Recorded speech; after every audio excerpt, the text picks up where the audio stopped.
Notre Seigneur est digne d'être suivi, n'est-ce pas? Gloire à Dieu. Le Seigneur est merveilleux. Nous sommes dans sa maison, nous l'avons adoré. Il nous rend aussi ministère par son Esprit Saint. Et maintenant, il va nous rendre ministère par sa parole.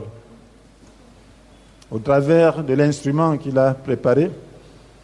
Et je prie que ce soit lui qui parle, que son Esprit Saint s'exprime, que je puisse avoir la plénitude, de sorte qu'il n'y ait rien de moi-même qui puisse sortir, qui se serve de tout mon être, parce qu'en réalité, je lui appartiens. Oui, je dispose mes membres pour être un instrument de bénédiction ce matin. Saint-Esprit, c'est-toi de ma pensée, de ma bouche, de tout mon être, de mes émotions, pour communiquer ta grâce à ton peuple. Merci Seigneur. Amen. Que le Seigneur soit élevé ce matin. Je suis heureux d'être dans la maison du Seigneur. Nous parlons de la soif de Dieu, 6e partie. Dieu honore la vraie foi. Dieu honore la vraie foi. Alors nous avons besoin de comprendre que seule la foi permet d'être agréable à Dieu. On ne le dira jamais assez. Seule la foi permet d'être agréable à Dieu. Mais comment donc manifester cette foi? Nous avons besoin de savoir comment pratiquement manifester la vraie foi.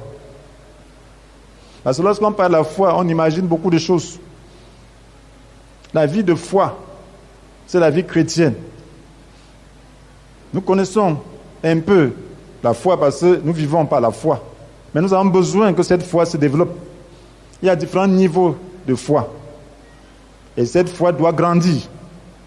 Voilà pourquoi le Seigneur nous parle tout le temps. C'est pour faire grandir notre foi. Nous avons besoin de comprendre que de tout temps, Dieu a toujours recherché les hommes et les femmes pouvant lui faire entière confiance. De tout temps. Quand je dis de tout temps, cela veut dire depuis la création. Il y a eu des dispensations, des périodes où Dieu a traité avec les gens, avec les hommes de manière particulière. Lorsque Dieu créa Adam, jusqu'au péché, c'était une période où Dieu a donné une loi à Adam et Ève de ne pas manger du fruit du choix entre le bien et le mal. Après avoir péché, jusqu'à Abraham, c'est encore une période où l'homme devait marcher seulement par sa conscience. Et à partir de Noé d'ailleurs, l'homme devait marcher par sa conscience. Mais à partir de Noé, Dieu a maintenant établi le gouvernement humain. Il a dit que si un homme tue, alors par l'homme, son sang sera versé. Ça, il est en train d'évoluer. Avant, il n'avait pas permis ça. Mais il a pris. Mais après, maintenant, il a vu Abraham. Alors, il a fait avec Abraham l'expérience de la foi. Et à partir d'Abraham, jusqu'à ce qu'il ait établi la loi que nous connaissons aujourd'hui, les 10 commandements. Donc, on peut parler de la période de l'espérance.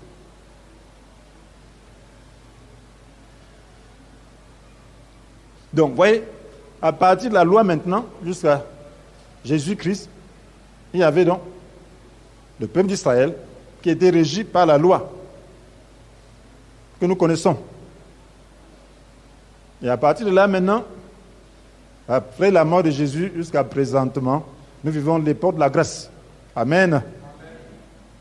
Donc Dieu traite avec les gens dans toutes ces périodes-là.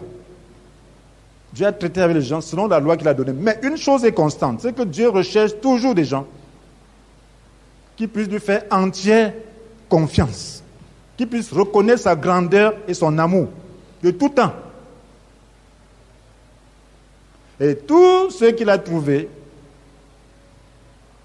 Alors, ainsi, ayant cette disposition, on fait la joie de son cœur.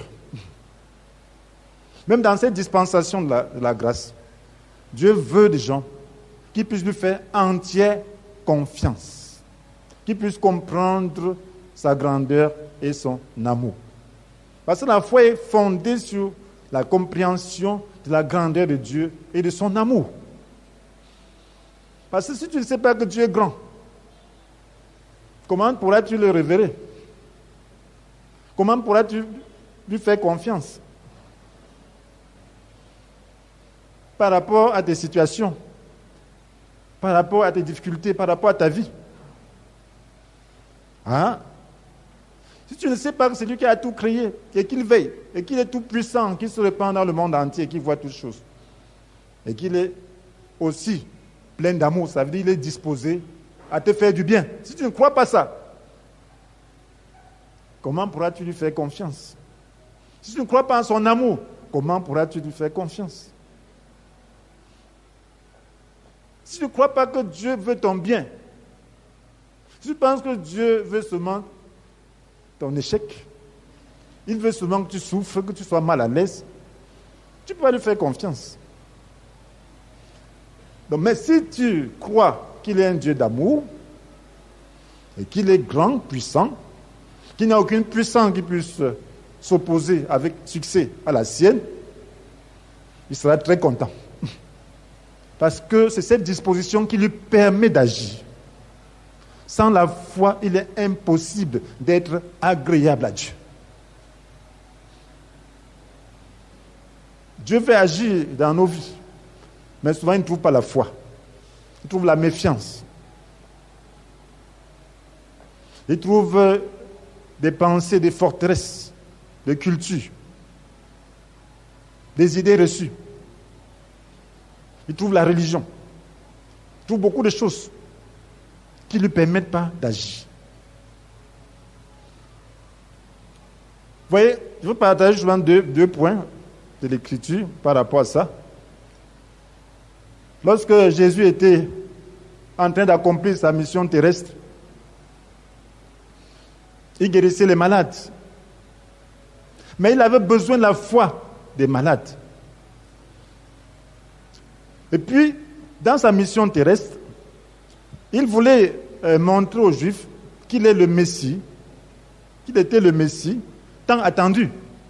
Parce que c'était écrit dans la Bible que le Messie allait venir. Et les Juifs attendaient cela, attendaient cet homme, attendaient ce Messie qui allait les délivrer de la domination étrangère. À l'époque, c'était les Romains. On savait que c'était le roi de la lignée de David. Donc sa mission se limitait donc au peuple d'Israël. Donc il fallait les convaincre par des miracles. Il fallait parler. Mais à travers ce peuple, Dieu voulait atteindre le monde entier. Mais pendant sa mission terrestre, qui n'était que de 3 ans et poussière, il devait s'occuper seulement du peuple d'Israël. Voilà maintenant qu'il est en train d'aller de faire cette mission. Une femme cananéenne, ça c'est Matthieu chapitre 15, au verset 28, voulait saisir l'occasion pour pouvoir guérir sa fille qui était tourmentée cruellement par des démons. Elle supplie, elle crie derrière Jésus. Imaginez Jésus qui est en train de marcher en foule, les disciples sont autour de lui. Elle crie fort que Seigneur, fils de David, aie pitié de moi. Aie pitié de moi. Elle crie. Jésus ne regarde même pas. Ses disciples lui disent qu'il faut qu'on la repousse. Elle est en train de crier derrière nous. Jésus dit seulement que ma mission se limite aux brebis perdues de la maison d'Israël. Elle continue à crier. Elle vient devant Jésus. Jésus lui dit, ce n'est pas bon de jeter le pain des enfants aux petits chiens. Elle insiste. Elle dit, Seigneur, les petits chiens mangent les miettes qui tombent de la table de leur maître. Qu'est-ce que Jésus fait? Il dit au verset 28, il dit, ô femme, ta foi est grande. Ta foi est grande. Ô femme, il était émerveillé par cette grande foi. Et cette grande foi a obligé Jésus à répondre à son besoin. Ça, c'est Matthieu 15, verset 28. Ô femme, ta foi est grande, qu'il en soit donc comme tu le veux. Et sur l'air, sa fille fut guérie. Qu'il en soit donc comme tu le veux. Pourquoi? Parce que sa foi est grande. Il a fait semblant de refuser. Elle a insisté, elle a convaincu. Oui, je suis petit chien, je ne fais pas partie de la maison d'Israël, bien sûr. Nous adorons des idoles et tout. C'est normal que nous soyons des chiens, que nous appelions des chiens. Mais j'ai besoin de cette grâce. Les chiens mangent les miettes. Elle a pris Jésus au mot. Je ne veux pas le pain, mais je veux les miettes. Amen. Et elle a eu les miettes avec sa grande foi. On va devant Dieu. On pose ce problème à Dieu. On attend qu'il réponde rapidement. Comme nous sommes dans un siècle où tout se fait automatiquement, on n'a plus le bouton comme ça, le bouton. Les choses s'ouvrent. On n'a plus le bouton, on sonne. On n'a plus le bouton, la radio commence à chanter, la télévision commence à donner. On veut devant Dieu, on dit, on appuie seulement le bouton, la prière. Jésus, agis vite. Quand il n'agit pas vite, on est découragé. Il faut savoir ce que tu veux quand tu vas devant Dieu. Quand tu vas devant Dieu, sois sûr, convaincu de ce que tu veux. Et obtiens cela. Amen. Amen.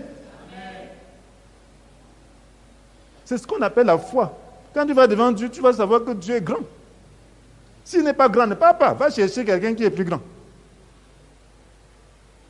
S'il est plein d'amour, tu dois lui faire confiance. Si tu n'es pas confiant de son amour, va chercher celui qui t'aime plus que lui. Mais si tu vas vers lui, sois sérieux. Sois sérieux. Amen.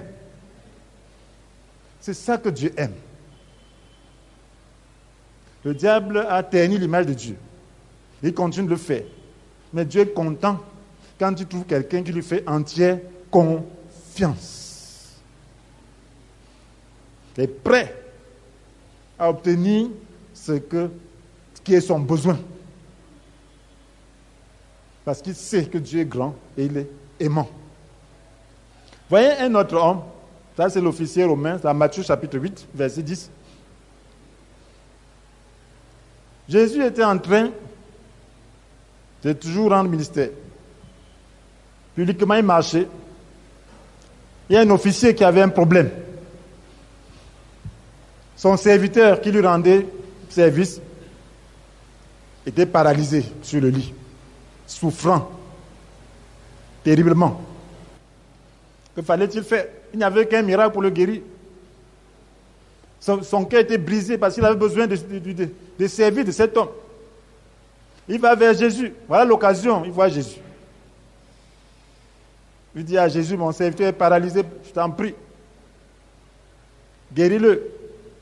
Jésus dit, oui, je viens chez toi pour le guérir. Ah, qu'est-ce que cet homme dit? Il dit que non, je ne suis pas qualifié que tu entres dans ma maison. Je ne suis pas qualifié, tu n'as qu'un mot à dire. Et mon serviteur sera guéri. Il dit à Jésus que je suis trop petit. Toi, Jésus, le roi des rois, Seigneur, Seigneur, tu vas entrer chez moi? Non. Ma maison n'est pas qualifiée, n'est pas à la hauteur de te recevoir. Toi, tu es un grand. Moi-même là, je ne suis qu'un officier subalterne. Alors j'ai des soldats sous mes ordres. Quand je dis à l'un, viens, il vient. À l'autre, va, il va. Quand je dis à mon esclave, fais ceci, il le fait. Et toi qui es Dieu, si ma parole a une si grande valeur, est-ce que c'est la tienne qui n'aura pas une valeur sur toute la terre? Dis seulement un mot, je n'ai besoin que d'un mot. Tu n'as qu'un mot et mon serviteur sera guéri. Qu'est-ce que Jésus a fait? En entendant cela, Matthieu 8, verset 10, En entendant cela, Jésus fut rempli d'admiration. Et s'adressant à ceux qui le suivaient, il dit, vraiment, je vous l'assure, chez personne en Israël, je n'ai trouvé une telle foi. Chez personne en Israël. Vous voyez, ça c'est une grande foi. Amen. Les autres disaient, viens lui imposer les mains. Jésus allait faire 1, 2, 1, 2, 1, 2, 1, 2. Aller et imposer les mains. Celui-ci a dit, mais moi je suis un soldat, un officier. Donc si je suis officier, ça veut dire que j'ai d'autres soldats. Quand je veux quelque chose, un service dit, viens ici. Quelqu'un vient. Il dit à l'autre, va. Il va. Donc Jésus qui est si grand n'a personne autour de lui. Non, il va seulement dire un mot. Pas besoin de le fatiguer, qui doit marcher, pour venir dans mon petit toit là et se mettre à faire des choses. Non, dis seulement un mot. Alléluia. Ça, c'est une grande foi. Il comprenait que la parole de Jésus avait de l'importance, que la parole de Jésus était puissante. Il a parlé aux démons, les démons ont obéi. Il a parlé aux maladies, les maladies ont obéi. On a saisi seulement le bord de ses vêtements et on a été guéri. Pourquoi se fatiguer? Alléluia. Alléluia. Ne fatiguons pas Dieu. Amen. Alléluia. Oui, ayons une foi qui va lui rendre les choses faciles. Alléluia. Ayons la foi. Il faut que notre foi grandisse. Il faut que nous comprenions qui est Dieu. Et que nous puissions aller vers lui avec une grande foi. Une grande foi. Sans la foi, il est impossible d'être agréable à Dieu. C'est ce que la Bible nous dit dans Hébreux 11, verset 6. Comprenez bien. L'apôtre Pierre dit ceci. Dans 1 Pierre chapitre 1, verset 17. Dans vos prières, vous appelez Père. Celui qui juge impartialement tous les hommes. Tout homme, selon ses actes. Il dit, dans vos prières, 1 Pierre chapitre 1, verset 17. Vous appelez Père, celui qui juge impartialement tout homme selon ses actes. Ça veut dire qu'il n'y a pas de partialité. Là où Dieu voit la foi, il agit.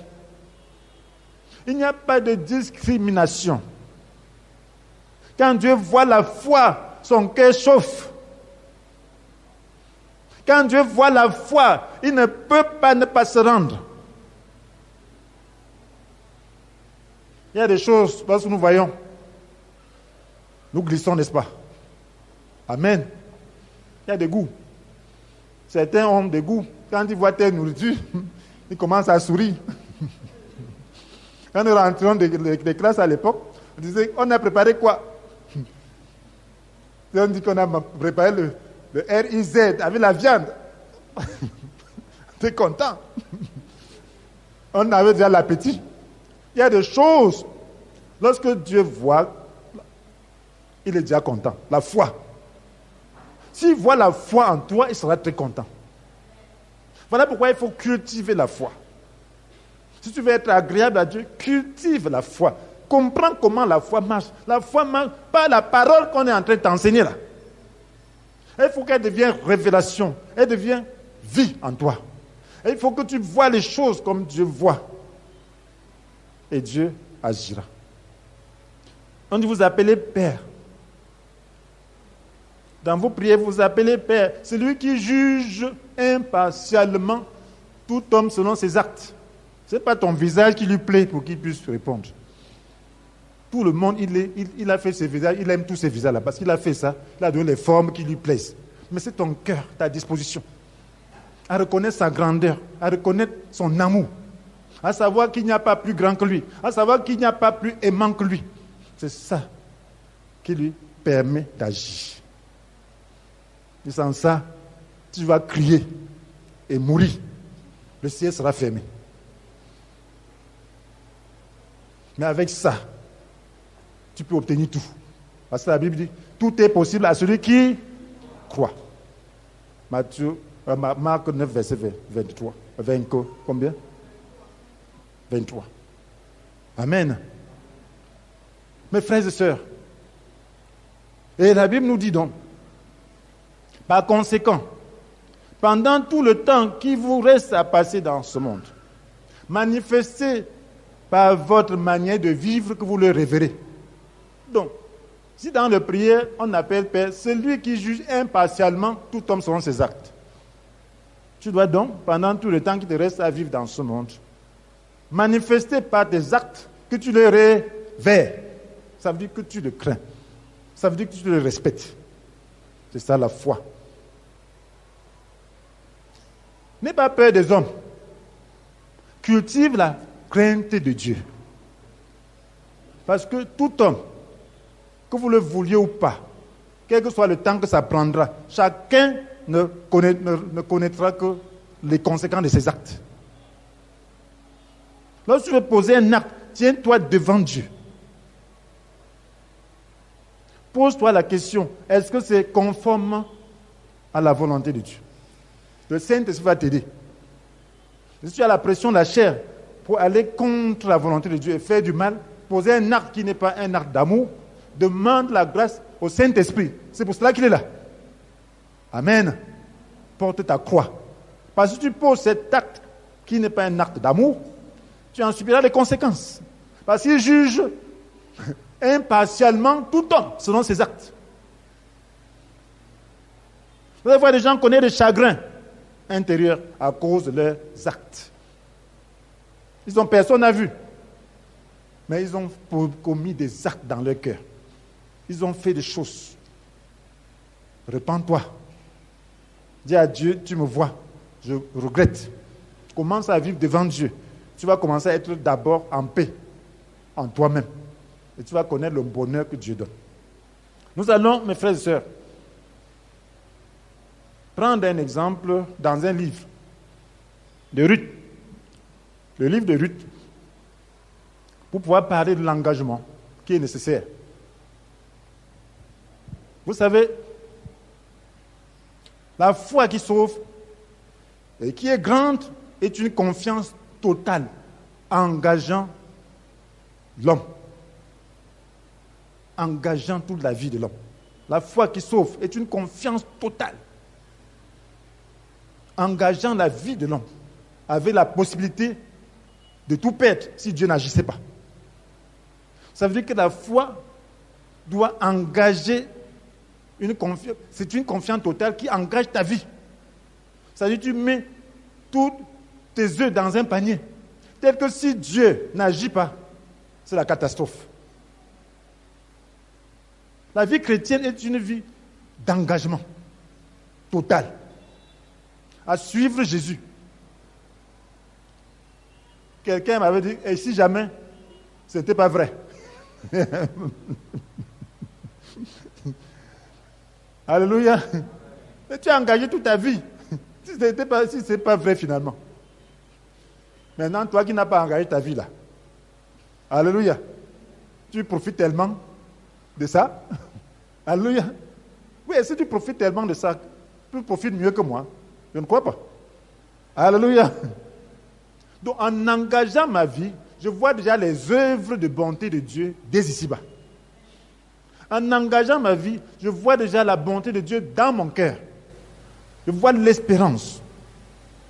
Parce que si je n'avais pas engagé ma vie, je ne serais pas en train de vous parler aujourd'hui. Je serais mort il y a longtemps, des dizaines d'années. Je me serais moi-même donné la mort. Amen. Parce que la vie n'avait pas de sens pour moi. J'avais un problème que personne ne pouvait résoudre. Donc, personne ne peut me tromper sur ce plan, parce que je vois Dieu, la bonté de Dieu dans ma vie. Alléluia. Personne. Et la paix qu'il me donne, la confiance, il me donne toujours la réalité de son ciel. Et quand je prie, je vois son exaucement. Comment va-t-il donc me tromper demain? Il est vivant.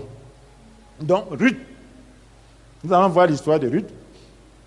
Comme je le dis, quand on parle du livre de Ruth, vous ne mettez pas en peine qu'on va lire beaucoup d'histoires, ainsi de suite. Non. On est en train de vous dire juste quelque chose qui va vous permettre de comprendre l'essentiel. Alors, nous allons parler de Ruth et voir son engagement et les épreuves qu'elle a connu et la récompense. Alléluia. Donc, vous voyez, le livre de Ruth est un livre qui a 4 chapitres. Nous allons parler des acteurs principaux, des personnages principaux, c'est qui? Retenez déjà Elimelech. Elimelech, c'est le personnage principal.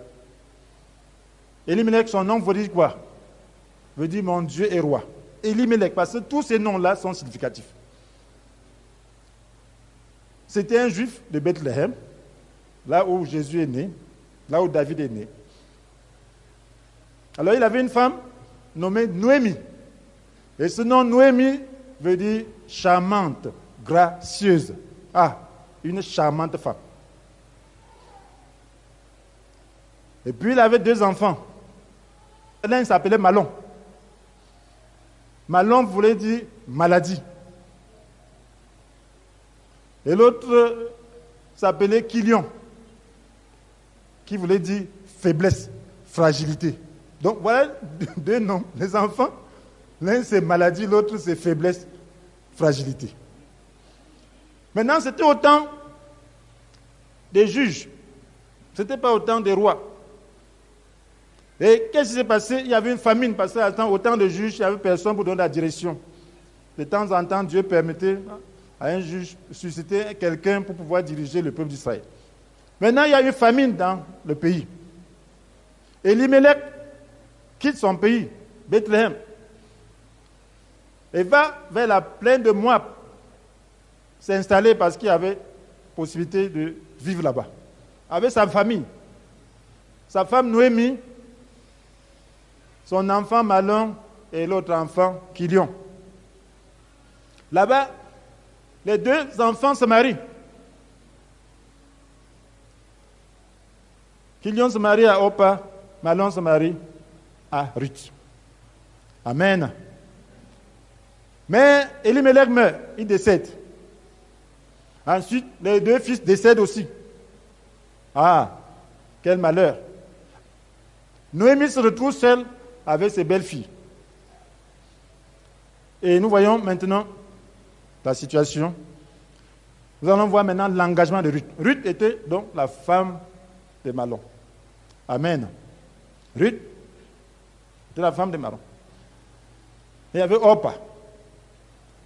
Maintenant, voilà Noémie, charmante, gracieuse. Sa vie, elle est pleine de grâce. C'est une femme une belle-mère vraiment très très bien, spéciale, qui aimait le bonheur de ses belles-filles. Elle regarde, elle dit, me voici.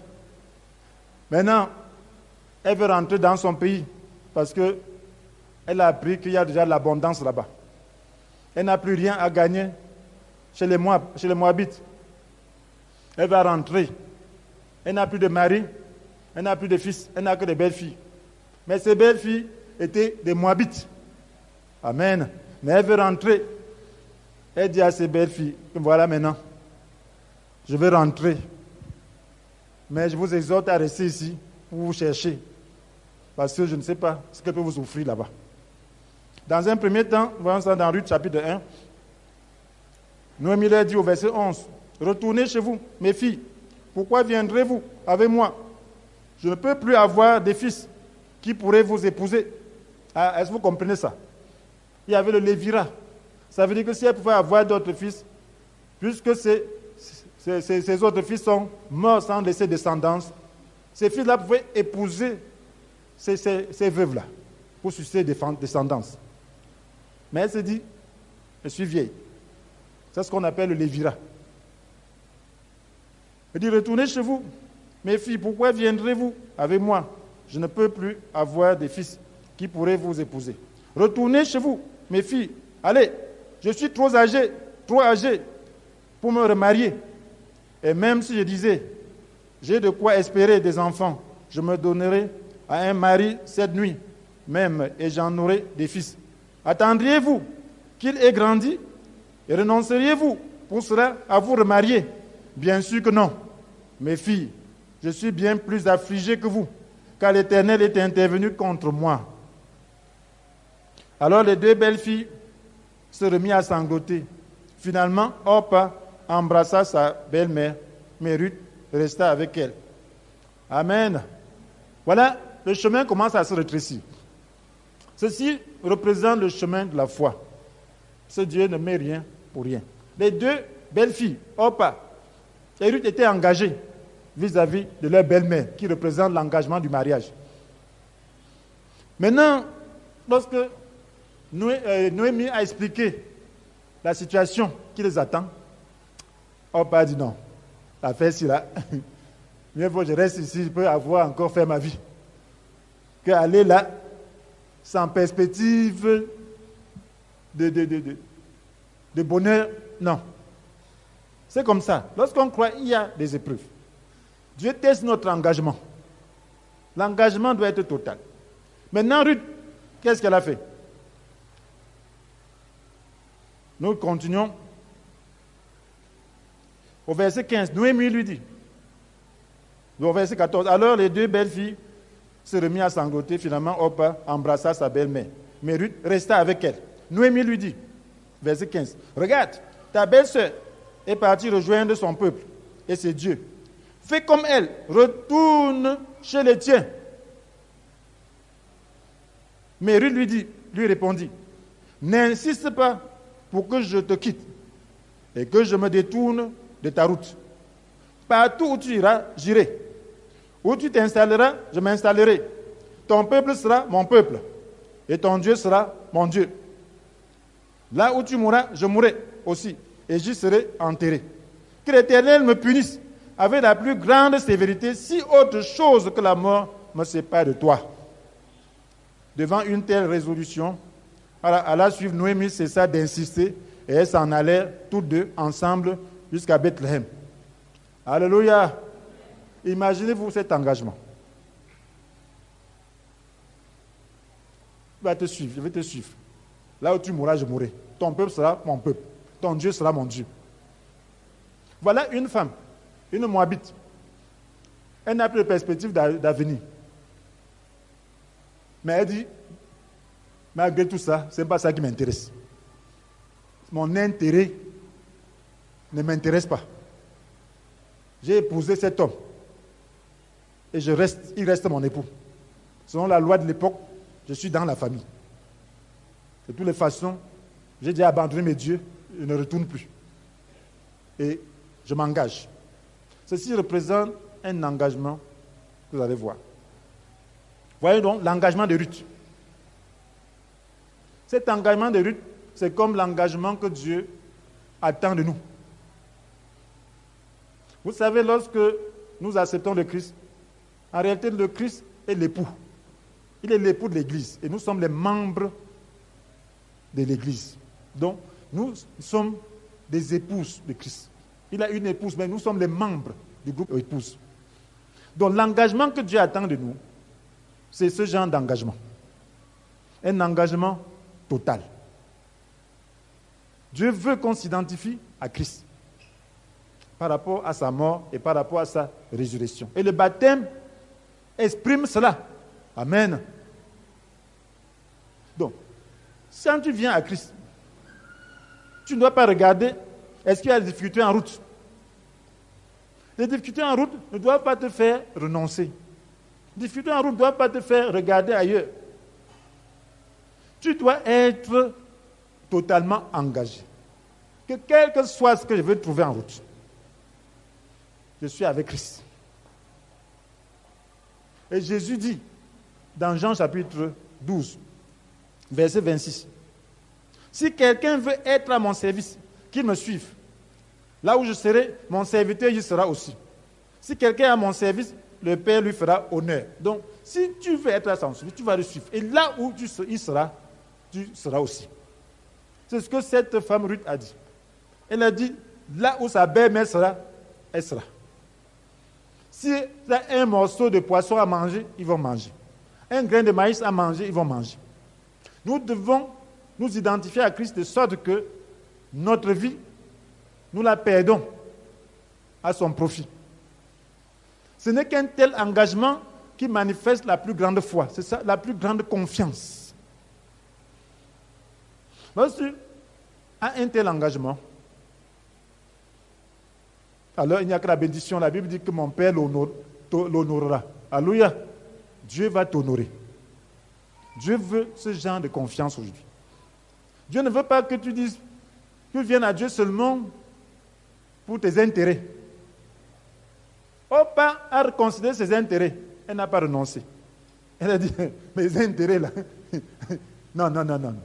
Elle dit, Dieu veut que j'aille me chercher. Lorsque tu t'engages, Dieu veut que tu t'engages de vie, que tu regardes, considères les intérêts de Dieu, les intérêts de Christ. Lorsque tu considères les intérêts de Christ, alors tu t'identifies à Christ, tu seras honoré. Parce que ce que Christ a t'appartiendra. Et tu feras le chemin avec lui. Ne viens pas à Christ seulement pour avoir des choses. Les choses, on peut les avoir autrement qu'en Christ. C'est ce que moi, je dis aux gens. Avant de croire, j'ai fait des études, j'avais des choses. Alléluia. Ce n'est pas ça, on ne vient pas chercher ça. Tu auras ça, mais ce n'est pas ça que tu vas venir chercher. Parce que Dieu qui a créé toutes ces choses-là, il a créé tout ça. Ce n'est pas pour lui qu'il a créé, n'est-ce pas? Il a créé ça pour les humains que nous sommes. Amen. Donc quand on vient à Christ, c'est parce qu'on a un besoin. On a le besoin de la vie éternelle. On vient à Christ, le besoin physique peut t'amener à Christ. Mais lorsque tu viens à lui, maintenant renonce. Et maintenant la révélation. Alléluia. Et la révélation. Mon frère, qu'est-ce qu'on peut comparer à l'éternité? Mon frère, qu'est-ce qui peut acheter la vie éternelle? Est-ce que vous pouvez imaginer que lorsque nous voyons les gens là, qui meurent, certains, dès qu'ils meurent, c'est le feu qu'ils connaissent. Ils ont dit, j'ai trop souffert dans ce monde, je m'en vais me reposer. Quel repos pour le méchant? Quel repos pour quelqu'un qui n'est pas en Christ? Quel repos? Ce sont les démons qui viennent le chercher pour l'amener au lieu de tourment en attendant le jugement. Imaginez-vous que ton sort peut être le tourment. Alors tu avais la possibilité que ton sort soit le véritable repos, le paradis. Regardez le brigand à la croix. Il y a un qui a insulté Jésus alors qu'il était en train de mourir. L'autre a dit que non, Seigneur Jésus, nous on mérite. Je veux pas vraiment, je veux être juste avec moi-même. Oui, je mérite qu'on me crucifie. Mais toi, tu n'as rien fait. Souviens-toi de moi lorsque tu viendras dans ton règne. Jésus dit, aujourd'hui même, tu seras avec moi au paradis. Pourquoi? Parce qu'il a changé d'intention, il a reconnu Jésus. Pendant que l'autre sera en enfer, lui sera au paradis. La même nuit. Deux sorts. Je m'en fous de ce monde. Parce que tout le monde finira par mourir. Mais après la mort là, on va où? Il n'y a plus de limites. C'est là on parle de vie éternelle, soit mort éternelle, soit vie éternelle. Mort pourquoi? Éternel pourquoi? Parce que les choses qui sont là ne sont que des choses de la mort. C'est les choses du diable. Vie éternelle pourquoi? Parce que là où se trouve le Seigneur, c'est la vie. C'est les choses qui sont des bonnes choses. Donc, pour cette raison, mes frères et sœurs, pour cette raison, l'engagement doit être clair. Il faut t'identifier à Jésus de sorte que si tu quittes ce monde aujourd'hui, tu te retrouves là où Jésus se trouve. Alléluia. Ne te touche pas mollement. De sorte quand les choses, tu es là pour regarder, si ça ne va pas, je lâche.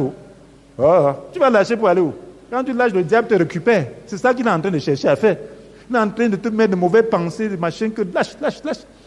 Parce qu'il sait que si tu persévères, tu seras dans la gloire. Et il ne veut pas que quelqu'un soit dans la gloire. Donc voilà cette femme,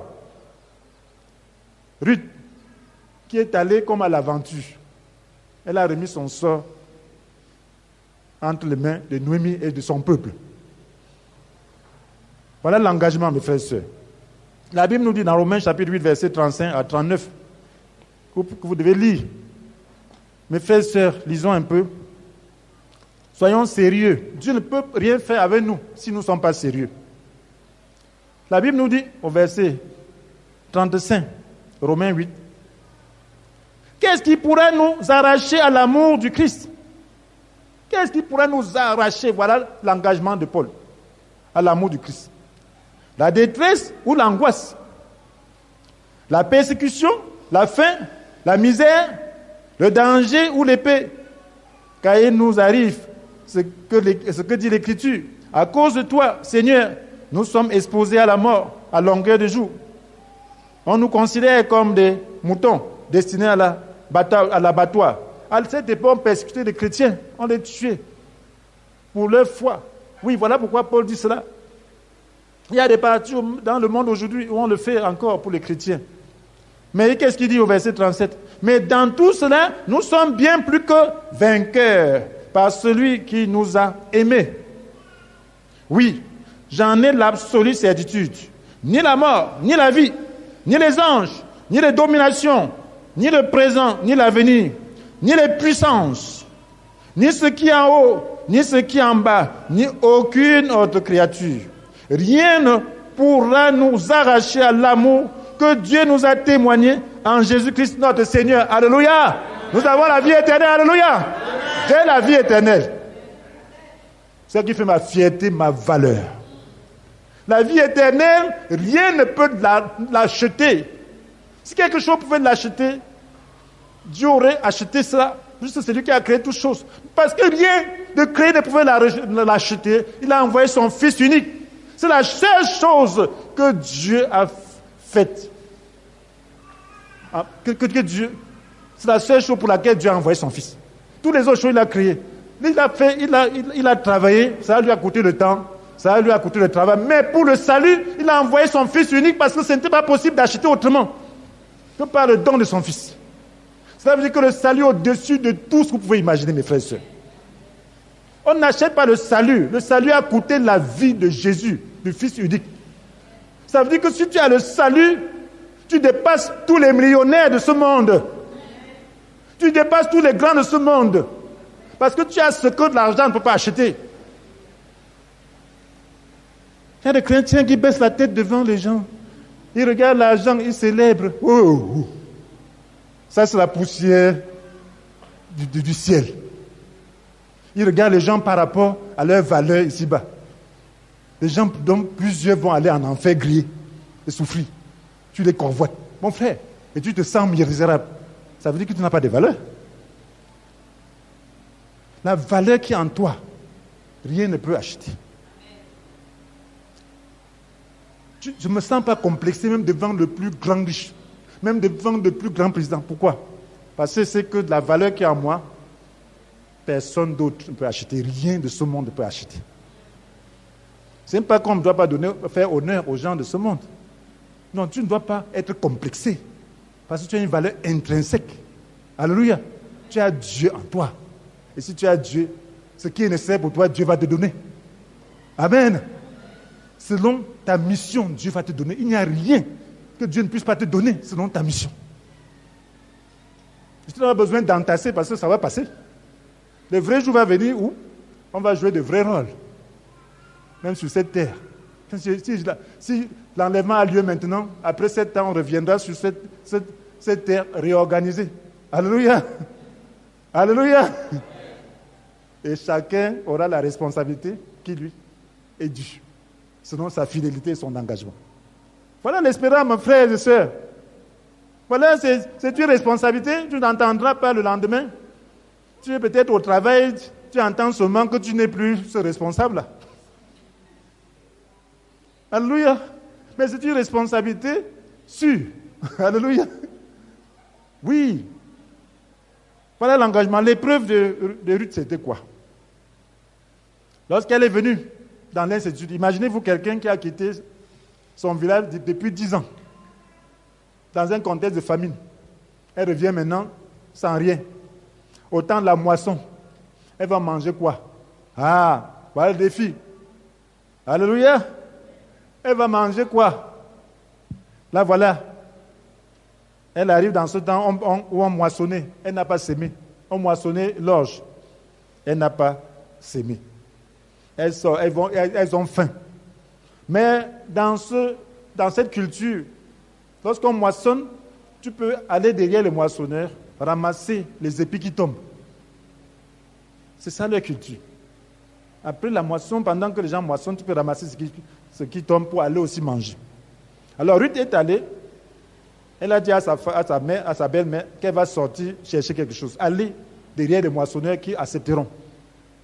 Et Dieu qui contrôle toutes circonstances, elle est tombée dans le champ d'une parenté qu'on appelle Bouz. C'était un homme puissant dans la localité. Bouz. Et on lui a permis de glaner. On appelle cela glaner. C'est-à-dire ramasser les gerbes qui tombent. Les épis qui tombent. Alors là, on avait déjà entendu son histoire. Lorsque Noémie est venue, ça a créé de l'émoi dans ce village. On a entendu parler d'elle, de son histoire et de sa belle-fille qui a accepté de renoncer à ses dieux et à sa culture pour venir la servir. Alors son nom était déjà vraiment élevé dans cette localité. Là, voilà maintenant qu'il travaille dur depuis le matin. Voilà le puissant homme qui vient pour regarder ses ouvriers. Elle voit une jeune femme là. Cette jeune femme-là, elle vient d'où? On dit c'est la belle-fille de Noémie. Que depuis qu'elle est là, elle travaille dur, elle ne s'est même pas reposée. Vous dites, c'est une femme de valeur, hein, parce que j'ai entendu ce qu'elle a fait pour sa belle-mère. Bon, ne lui faites pas de problème, hein. Il lui a donné à manger, comme à des ouvriers. Et que si elle a soif, qu'elle vienne boire. Il a commencé à l'entretenir comme si elle était une ouvrière, alors qu'elle ne faisait pas partie des ouvriers. On lui a dit, que prendre vous moissonner, laissez même tomber des épis exprès pour qu'elle ramasse. Alléluia. Donc, il a commencé à l'entretenir. Elle revient maintenant, elle a pu avoir 40 litres de grains. Et le monsieur lui a même donné de la nourriture à manger, elle a gardé le reste pour sa belle-mère. Amen. Elle revient le soir, elle donne aussi à manger à sa belle-mère. Et elle a déjà 40 litres. Et Bouz lui a dit de ne pas aller ailleurs, glaner, de rester dans son champ. Et il a donné l'ordre aux ouvriers que vous ne devez pas menacer cette jeune fille, cette jeune dame. Alors, soignez-la. Et c'est ce qui s'est passé. Maintenant, mes frères et sœurs, voilà l'épreuve qui est en train de passer. Maintenant, le lévirat permettait à une parenté de racheter le champ d'un défunt. Bouz était une parenté d'Elimelech. Il avait la possibilité donc de pouvoir épouser Ruth et de racheter le champ qui appartenait à Elimelech. Alors quand Noémie a appris que c'était dans le champ de Bouz et que Bouz avait une bonne opinion de Ruth, sa tête a commencé à tourner. Alléluia. Elle s'est dit, ma fille, vivre comme ça là, c'est bon, mais je veux que tu aies une situation. Alléluia. Que Bouz là que tu as vu, c'était un puissant homme, mais c'est une parenté à Elimelech. Et il a droit de rachat sur toi. Alléluia. Donc, elle lui a dit ce qu'elle pouvait faire. Elle est allée donc la nuit pour lui parler. Et il était tellement content. Amen. Il a dit, bon, il y a un autre plus proche que moi. Si celui-là refuse, je vais t'épouser. Alléluia. Et finalement, celui-là a refusé. Alléluia. Et voilà la récompense, mes frères et sœurs. La récompense, c'est quoi? C'est que non seulement Ruth est devenue la femme de l'homme le plus puissant de la localité, mais elle a donné naissance à Obed. Ça, vous pouvez voir ça dans Ruth chapitre 4. Elle a donné naissance à Obed. Et Obed, c'était qui? Ruth chapitre 4, vers la fin.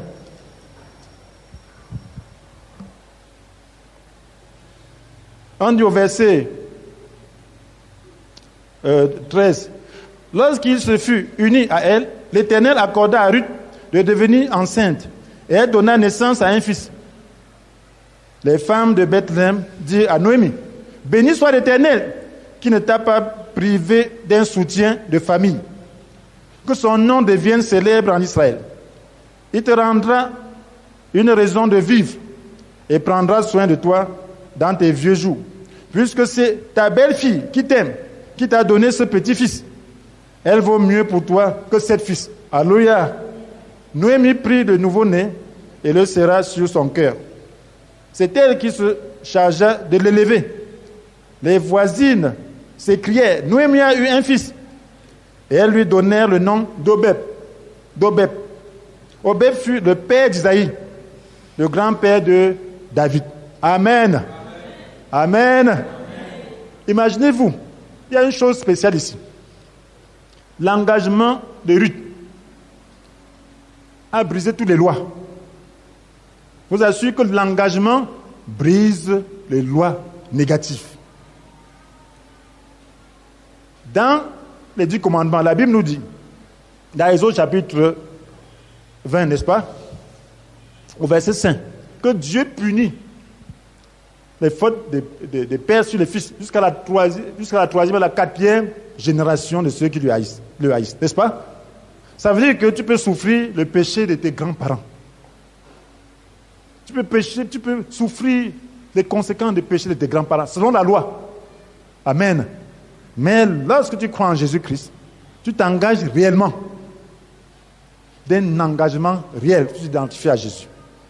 La Bible nous dit, dans Galates chapitre 3, verset 13, que le Christ nous a libérés de la malédiction que la loi faisait peser sur nous, en prenant la malédiction sur lui à notre place. Amen. Cela veut dire que lorsque tu t'identifies à Jésus, alors la malédiction n'a plus de place dans ta vie. Cette Moabite était sous la malédiction. Les Moabites et les Ammonites n'avaient pas le droit, étaient maudits, ne devaient jamais entrer, faire partie de l'assemblée du peuple d'Israël. Jamais. Pourquoi? Parce qu'ils avaient soudoyé Balaam pour maudire Israël lorsque Israël était sorti d'Égypte. Ça se trouve dans Deutéronome 23, 4 à 7. Deutéronome 23, 4 à 7. C'est très intéressant. Voici ce que la Bible déclare sur les Moabites. On dit, les Ammonites et les Moabites ne seront jamais admis dans l'assemblée de l'Éternel, pas même leurs descendants de la 10e génération. Mais Ruth était une Moabite. Amen. Qu'est-ce qu'il a fait? Qu'est-ce qui a fait qu'elle puisse entrer? Non seulement elle a fait partie de l'assemblée, mais elle a été précurseuse de Jésus. Elle fait partie de la généalogie de Jésus. Est-ce que vous comprenez ça? C'est elle qui a donné naissance au grand-père. Elle est arrière-grand-mère de David. Alléluia. Amen.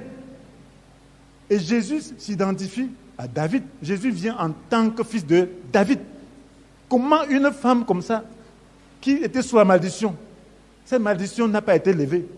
Mais c'est son engagement, c'est sa foi qui a levé cette malédiction sur sa vie. Alléluia. Ça veut dire que mon frère, lorsque tu viens au Seigneur, il y a des gens qui se promènent partout, on coupe les liens, on brise les liens, on fait ceci. On leur arrache l'argent, on dit qu'on va les bénir, ils ne deviennent que pauvres, toujours pauvres. Le chemin de la bénédiction, c'est l'engagement. Identifie-toi à Christ. Et tout ce qui est à Christ t'appartient. Si tu crois réellement, tu confesses tes péchés, sincèrement, tu t'engages de tout ton cœur, la malédiction n'a plus de pouvoir sur toi. Le diable va résister un peu.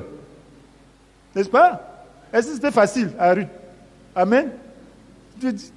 On lui a dit que le diable lui a dit qu'il n'y a pas de perspective pour toi, d'avenir pour toi. Et de toutes les façons, ce n'est pas ça que je cherche. Je ne cherche pas l'avenir. J'ai un but, je m'identifie à mon époux. Mon frère, qu'on te montre le monde, le diable va te dire que regarde, tu ne réussis pas. Dites au diable que ce n'est pas ça que je cherche. Je ne suis pas venu à l'église chercher les richesses. Alléluia. Je suis venu chercher la vie. Je m'attache à Christ. Tu refuses. Lorsque tu vas t'attacher à Christ, tu as la foi. Christ va te montrer le moyen d'obtenir ce qui t'est nécessaire. Alléluia. Oui, ça peut être très dur. Très dur par moment. Pour moi, ça a été très dur par moment. Mais ça n'était rien. Pour peu que tu résistes, tu dis, quand c'est très dur, je m'abandonne. Tu dis, bon, maintenant là, quand c'est très dur, le diable est plutôt chaud. Quand c'est très dur, je m'abandonne alors davantage à Dieu. Alléluia. Et lorsque je m'abandonne ainsi à Dieu, la lumière s'éclaire. Alléluia. Lorsque tu t'es abandonné à Dieu, la lumière a brillé. Ce qui veut dire, mes frères et sœurs, ne montez pas, ne descendez pas aller chercher, courir par-ci, pour qu'on coupe les liens dans votre vie. Si tu t'es donné à Christ, c'est le Saint-Esprit qui va se développer en toi et éloigner la malédiction, briller et que la malédiction puisse s'éloigner de ta vie. Ne dis pas que lorsqu'on croit, on ne doit pas prier pour soi. La repentance, tu fais là, sincèrement. Tu prends le temps de confesser tous tes péchés à Dieu. Tous tes péchés à Dieu. Seul. Tout. Parce que seul là, tu vas bien être ouvert. Ça permet que la lumière entre dans ta vie et que tu rompes avec le passé. Maintenant, le reste, c'est question de sanctification. Et cette sanctification te donne la bénédiction. Au début, le diable va un peu te menacer, mais si tu persévères, tu vas voir la gloire de Dieu surgir, tu ne sais pas comment ça va se passer. Alléluia. Persévère et les regards sur le Seigneur. Ne crois plus que tu es maudit. Si tu es engagé, tu es encore maudit. Comment? Christ est maudit. Alléluia. Si tu es avec Christ, Christ est maudit. La Bible dit, ignorez-vous que vos corps sont les membres de Christ. Alléluia. Mes frères et sœurs, le diable peut chercher à voler tes bénédictions. C'est normal. Comment il vole? Il te vole en refroidissant l'amour de Dieu en toi. C'est comme ça que le vol se fait. C'est comme ça qu'il vole. Il te vole en faisant que tu puisses avoir la haine. Ça, c'est le vol. Parce que si tu as la haine, Dieu, lui, il est impartial. Amen. Donc, tu dois dépouiller ton cœur de tout ça. Si tu aimes vraiment, de toutes les façons, tu seras béni. Parce que la foi, c'est la bénédiction. Donc, fais tout et tout pour ne pas te faire voler. Entre pleinement dans la grâce. Et tu vas voir la gloire de Dieu. Maintenant, quand Dieu te conduit à prier, tu pries vraiment. Alléluia. Tu pries vraiment avec foi. Tu ne pries pas comme si tu priais pour ne pas avoir. Amen. Non, tu ne pries pas pour laisser l'espace. Quand tu pries, ne prie pas comme si ça ne devait pas donner. Si tu sais que vraiment tu engages, prie vraiment de tout ton cœur et saisis-toi de la chose. Amen. Amen. Ça dépasse demande de secours. Amen. Quand tu as des problèmes, priez pour moi. On va prier pour toi. Le secours va venir.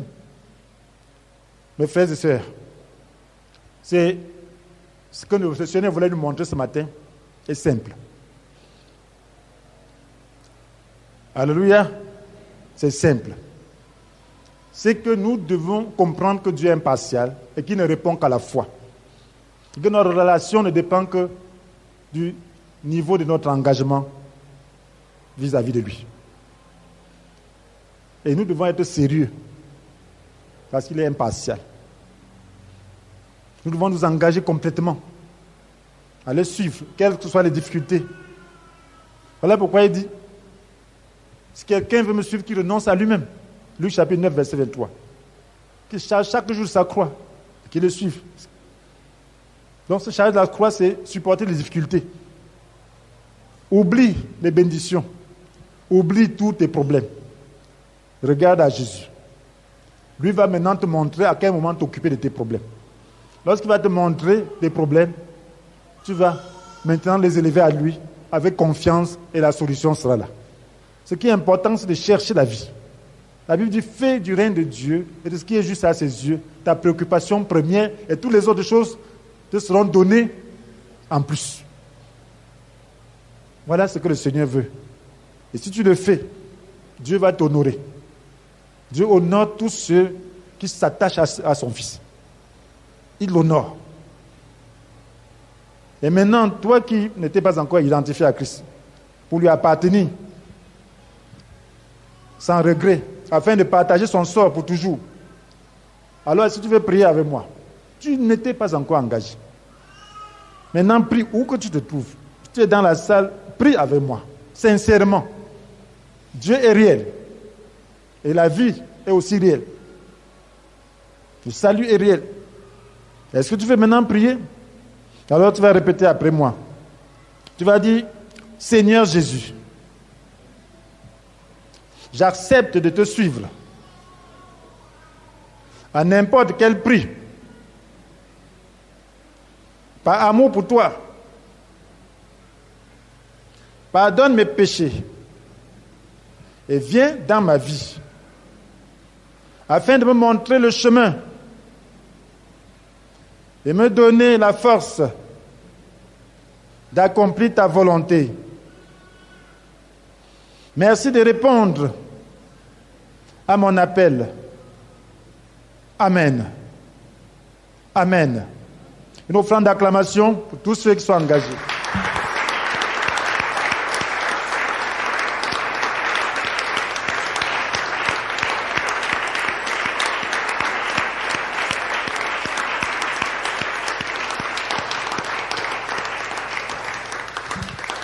Gloire à Dieu.